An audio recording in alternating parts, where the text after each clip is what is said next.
지역의 이슈를 살펴보는 헬로 이슈 토크입니다. 전남도는 복지 사각지대를 해소하기 위해 관련 대책을 마련해 추진 중인데요.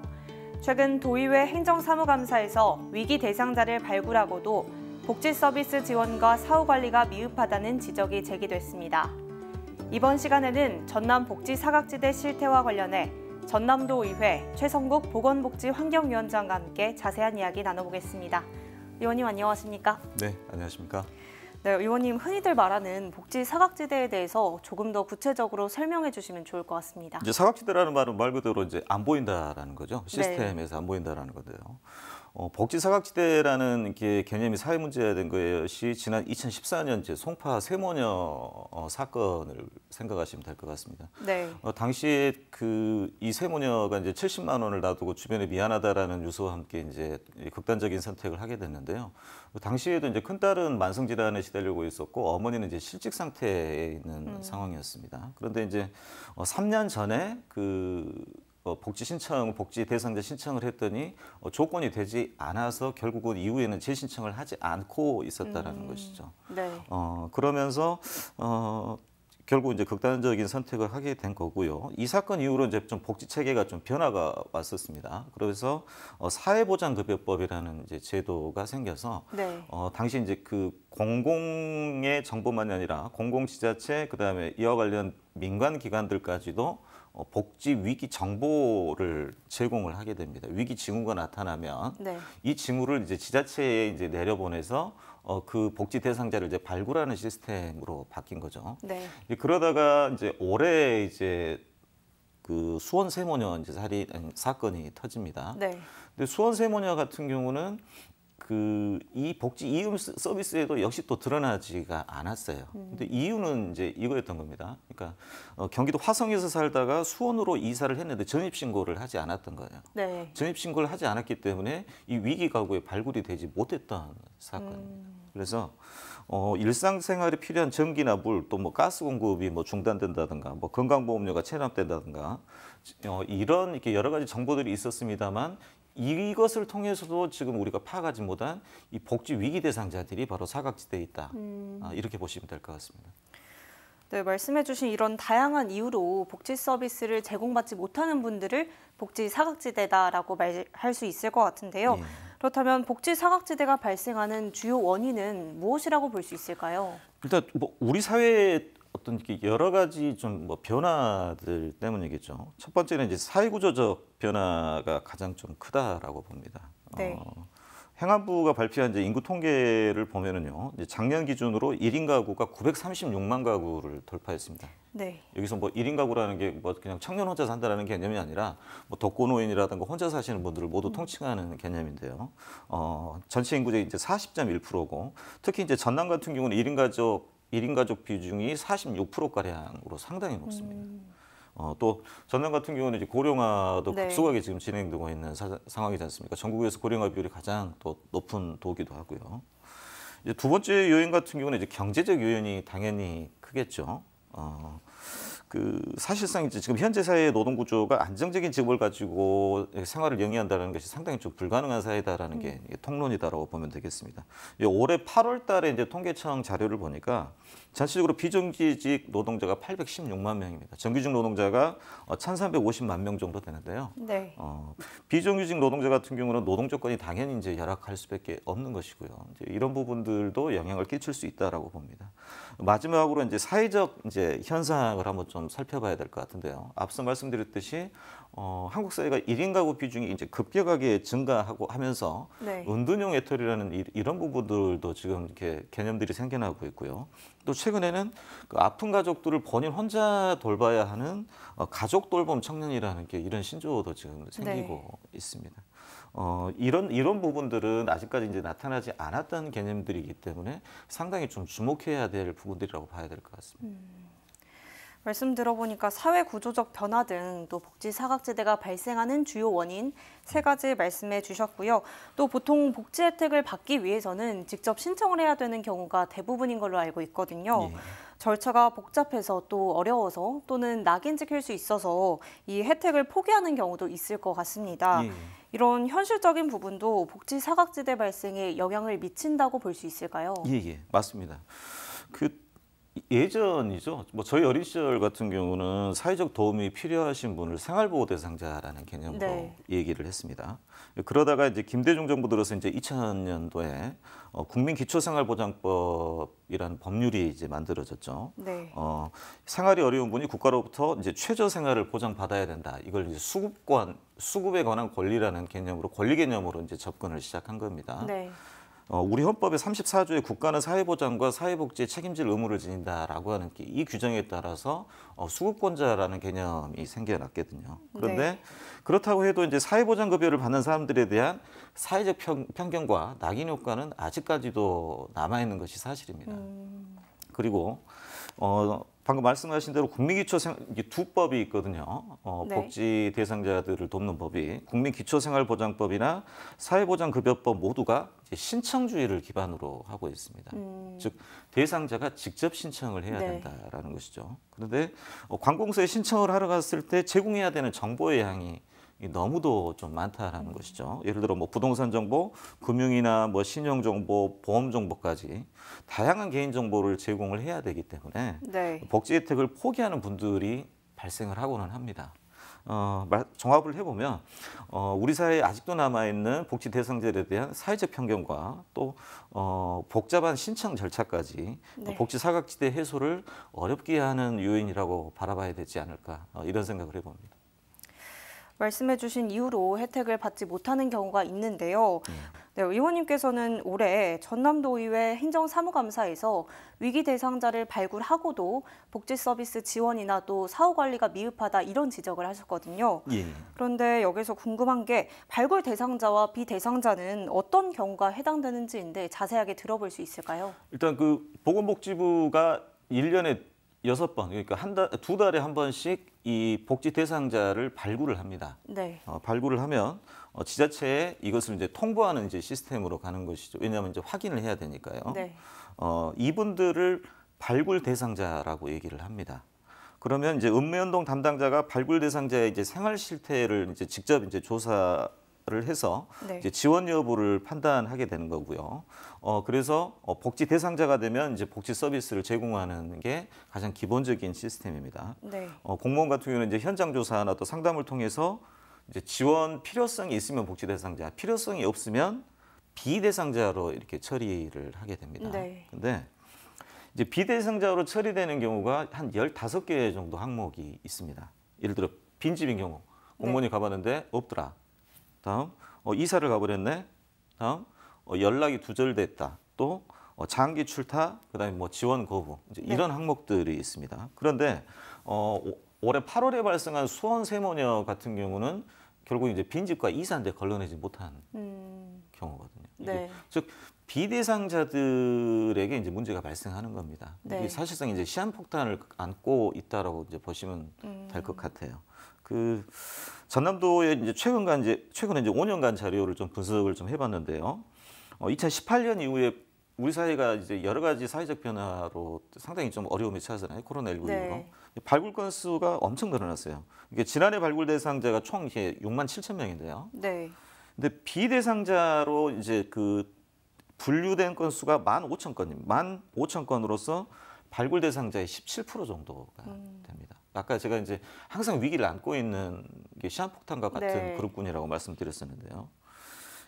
결국은 이제 코로나19가 여전한 상황이기 때문에 이 대상자들은 발굴 대상자들은 늘어날 수밖에 없는 상황이고요. 네. 또 복지 사각지대의 그런 위험성은 항상 좀 지금 현재 잔존해 있는 상태다. 이렇게 보시면 될 것 같습니다. 비대상자에 대한 집중을 조금 더 해야 될 것 같은데 그렇다면 어떤 점들이 미흡하길래 이렇게 행정사무감사에서 지적을 하게 되신 건가요? 예. 크게 한 이제 3가지 정도로 좀 보면 될 것 같아요. 첫 번째로 아까 말씀드렸던 비대상자율이 높다라는 겁니다. 네. 앞서 이제 15개 항목으로 비대상자를 이제 처리한다고 말씀드렸잖아요. 네. 근데 이제 이 중에서 나는 지원을 받지 않겠다는 이제 지원 거부라든가 나는 이미 수급을 받고 있다라고 하는 가구는 이제 그나마 괜찮습니다. 근데 이사 갔다거나 연락 두절이라거나 뭐 빈집이다 이런 경우는 앞으로 이제 문제가 될 수밖에 없는 곳이죠. 네. 이제 또 둘째로 2회 발굴, 그러니까 한 번 발굴이 되고 두 달에 한 번씩 한다라고 그랬잖아요. 네. 그 두 번째 발굴된 대상자가 꽤 많다라는 겁니다. 제가 시도별 지자체 발굴 대상자 이제 상세 현황을 좀 살펴봤는데 전남은 이제 지난 3년 동안 발굴 대상자가 한 4만 명이 조금 안 됐어요. 네. 그런데 6,771명이 2회 이상 발굴된 숫자입니다. 즉 비율로 보면은 17.1%로 경북 충남에 있어서 전국에서 세 번째로 이제 높은 비율이고요. 이렇게 반복 발굴이 계속해서 이어지고 있다는 것은 1차 발굴 이후로 적절한 복지 서비스가 제공되지 못했다라는 의미로 파악을 해야 되거든요. 네. 그래서 제때 지원이 이루어지지 못한 이 비율을 좀 주목해 봐야 된다라는 거고요. 세 번째는 이제 미처리 비율입니다. 미처리라는 거는 읍면동에서 발굴 대상자를 통보받으면 두 달 안에 상담이나 현장 조사를 통해서 가부를 결정을 해줘야 되거든요. 네. 근데 미처리는 두 달 안에 못 간 경우입니다. 결국은 두 달 안에 위기 가구에 적절한 서비스가 제공돼야 됨에도 불구하고 받지 못한 가구들이 있다라는 것이죠. 네. 전체적으로 전남 같은 경우는 674명, 작년 같은 경우는 674명이 이제 미처리로 보고가 됐습니다. 네. 이런 경우도 상당히 좀 위험한 대상자라고 보시면 될 것 같아요. 적절한 복지 서비스가 제공되어야 하고 또 미처리 비율을 낮춰야 된다라고 말씀해 주셨는데 예. 이렇게 말씀해 주신 것처럼 여전히 복지 사각지대 관리가 미흡한 상황이기 때문에 예. 이에 대한 대책이 필요하지 않나라는 생각이 들거든요. 예. 의원님 말씀대로라면 전에 고령층 비율이 높은 전남 지역 특성상 발굴량을 늘리는 게 더 이상 대안이 될 수만은 없겠네요. 예, 일단 전남의 좀 복지 현실을 좀 들여다볼 필요가 있습니다. 복지 수요 대상자가 전남이 아주 좀 높은 편입니다. 기초생활수급자 같은 경우는 전국 평균 비율이 4.7%인데 전남은 5.7%입니다. 또 의료급여 수급자 같은 경우가 전국이 2.9%인데 전남은 3.7% 정도가량 됩니다. 또 등록 장애인 수도 전국이 5.1%인데 전남 같은 경우는 7.1% 정도 됩니다. 노인 인구 수도 아까 말씀드렸지만 전국이 17.7% 정도 되는데 전남은 25%가량 되거든요. 그러니까 기본적으로 복지 대상자 발굴자들이 많을 수밖에 없는 구조를 가지고 있습니다. 아까 말씀드렸던 것처럼 전남도의 복지 사각지대 제로화를 위해서는 이렇게 많은 발굴 대상자 중에서도 아까 말씀드렸던 미처리 비율을 줄여야 되는 부분도 있고요. 또 비대상자에 대한 사후 처리를 강화하는 것이 조금이라도 사각지대를 줄일 수 있는 길이라고 저는 생각을 합니다. 의원님이 이렇게 말씀해 주신 대책들이 마련된다고 하더라도 또 업무를 처리할 전담 인력이 충분히 배치돼야 될 것 같거든요. 예. 그런데 현재 이 인력들이 부족한 상황이라고요. 예. 전국의 광역시도 중에서 13개가 이렇게 위기 과정을 찾는 이렇게 전담팀이 이제 구성이 되어 있습니다. 그런데 전남 같은 경우는 전담팀이 따로 없고 보훈 업무, 순국 선열에 대한 보훈 업무와 이 위기 과정을 발굴한 지역 보훈팀이라고 하는 이런 체제로 되어 있습니다. 4명이 지금 포진되어 있는데 사실상 위기 가구 발굴은 딱 2명이 일하고 있는 셈이라고 보시면 될 것 같습니다. 최근에 이제 수원 세모녀 사건 이후로 TF가 구성되면서 2명이 더 이제 추가되기는 했습니다. TF 체제로 추가되긴 했습니다만 근본적인 인력 부족은 해소할 수 없는 상황이라고 보시면 될 것 같습니다. 또 사실은 일선 현장의 복지 공무원들이 정말 열심히 뛰고는 있거든요. 뛰고는 있지만 너무 과다한 업무 과다에 시달리고 있는 겁니다. 그 범위가 너무 좀 넓다라는 것이죠. 아까도 말씀드렸지만 코로나19 이후로 복지 대상자 수요가 엄청 늘었습니다. 또 기초생활수급자도 계속해서 증가를 하고 있습니다. 전반적인 경제 사정이 이제 안 좋기 때문이죠. 그런데 이제 현장 인력의 수는 늘어나지 않고 업무는 과다해지다 보니까 사실은 이제 복지 관련성이 없는 공무원이 배치가 되기도 하거든요. 이 부분은 상당히 좀 전문성이 필요함에도 불구하고 비전문가 배치 문제도 상당히 좀 심각한 경우고요. 결국은 어떻게든 이 저변에 이제 복지종사 전문 공무원들 같은 경우는 업무 이제 과부하 걸려서 사실은 이분들이 업무 깔때기라는 표현을 써요. 그러니까 이 광범위한 업무가 전부 자기에게 모아든다라는 것이죠. 이렇게 인력난이 좀 심각한 상황이라고 보시면 될 것 같습니다. 이 복지 사각지대와 관련해서 전담 인력 충원이 조금 필요하다라고 말씀해 주셨고요. 예. 앞서 복지 사각지대가 발생하는 원인으로 은둔형 외톨이를 언급해 주셨는데 어떤 분들을 은둔형 외톨이라고 하는 건가요? 예. 사실은 이제 원래 이 개념은 일본에서 우리나라에 알렸죠. 일본에서 뭐 히키코모리라고 하는 네. 이런 분들이 생겼고 최근에 1인 가구가 증가하면서 은둔형 외톨이도 상당히 이제 빠르게 이제 늘어나고 있습니다. 뭐 여러 가지 원인이 있겠습니다만 이렇게 거의 대부분은 이제 집이나 한정된 공간에서 외부와 단절된 상태로 사실상 편의점 가는 것 빼고는 집에서 외출하지 않는 생활을 네. 하시는 분들이 많죠. 정상적인 사회 활동은 뭐 또 기대할 수가 없는 상황이고요. 이런 분들을 이제 은둔형 외톨이라고 이제 지칭을 합니다만 앞서 수원 세모녀 같은 경우도 가족이 모여 살긴 했지만 네. 집 안팎 왕래가 거의 없었다라고 합니다. 네. 결국은 이런 경우도 은둔형 외톨이 가정이라고 볼 수밖에 없겠죠. 그럼 의원님께서 관련해서 조례를 대표 발의하신 걸로 알고 있는데 예. 그럼 조례가 제정이 되고 나서 전남도는 이분들을 지원하려면 우선 현황부터 파악하는 게 중요할 것 같거든요. 네, 전남도 은둔형 외톨이 지원 어떻게 진행이 되고 있는지 궁금하고요. 또 조례 내용과 함께 말씀해 주시죠. 일단은 이제 작년 이제 9월에 이제 제가 이제 대표 발의를 했습니다. 그러면서 이제 본격적으로 이제 틀을 좀 잡아가고 있는데요.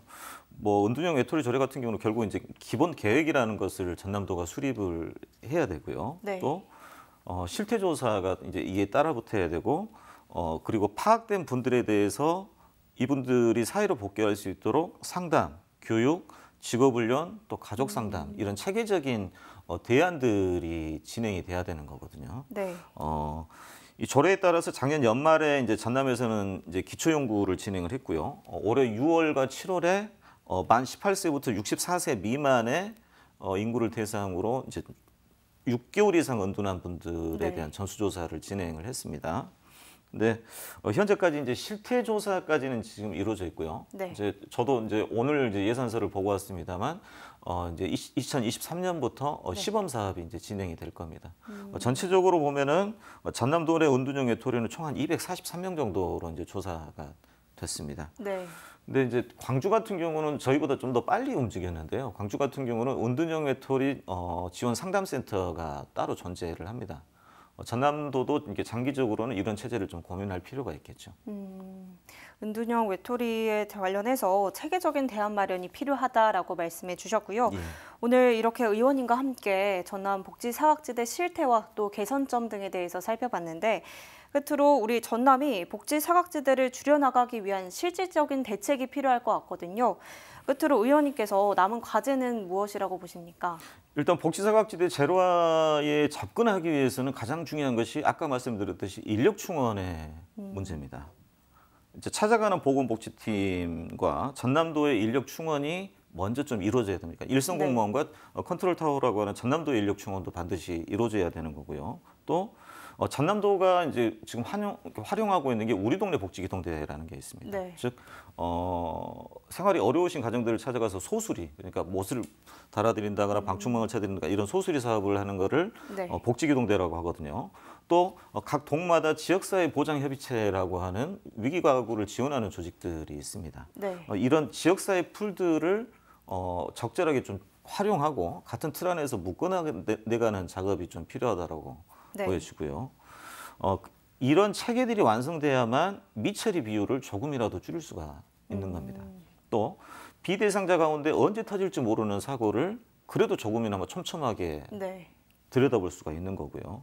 또 아까 말씀드렸듯이 이러한 비대상자들에 대한 사후 관리, 비대상자니까 이제 여기서 종료가 됐다는 개념이 아니라 이후에 어떻게 됐는지에 대한 사후 관리 체계를 다듬는 것도 아주 중요하다라고 봅니다. 아울러서 이런 공무원들만의 노력만으로 사실은 이 문제가 해결되는 것들은 아니거든요. 그러니까 네. 우리 주변에 위기 가구가 있는지, 어려운 가구들이 있는지 우리 주변부터 먼저 좀 살펴보는 전남도민의 현명한 자세가 좀 필요할 것 같습니다. 네, 인력 충원부터 또 사회적 관심까지 말씀해 주셨습니다. 오늘 말씀 여기까지 듣겠습니다. 감사합니다. 고맙습니다. 네, 지금까지 전남 복지 사각지대 실태와 대책에 대해 이야기 나눠봤는데요. 관련해서 어떤 점이 미흡한지 면밀히 살펴 조금 더 실질적이고 체계적인 대책을 마련해 복지 사각지대를 해소해 나갈 수 있길 바라면서 오늘 시간 마칩니다. 지금까지 헬로 이슈토크였습니다.